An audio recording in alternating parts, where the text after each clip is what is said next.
A 72-year-old woman left high and dry 5 years after unprecedented floods devastated the mid-state. Tonight, she's still living in a trailer. And this really sounds unbelievable, but it is happening to a Sumner County resident. And the county says the whole debacle is her fault.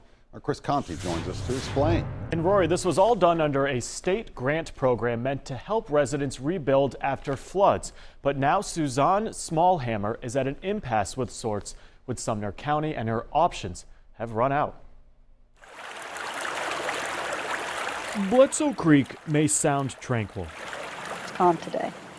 But at 210 Phillips Hollow Road, It's really hard to walk up here. Suzanne Smallhammer will tell you this tiny creek is the source of a mountain of frustration. Everything came down here so quickly. I mean, I saw things I didn't recognize what they were, but huge trees came down and hit that. The May floods of 2010 didn't wash her house away. This was where my house was.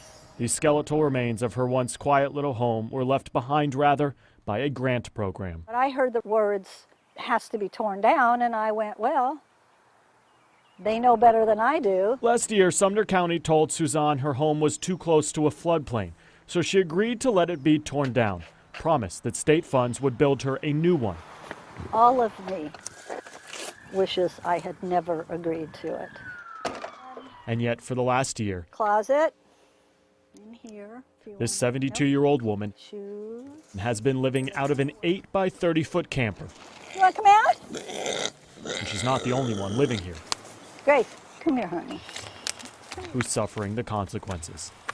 It was that bittersweet thing. And now it's just bitter. There's no sweet at all. The county blames Suzanne for firing her contractor. Suzanne blames the county for ignoring her. Either way, she is now left staring at a tranquil little creek, which has left her homeless. Even though the program is to help people that are low income or elderly, it hasn't helped me.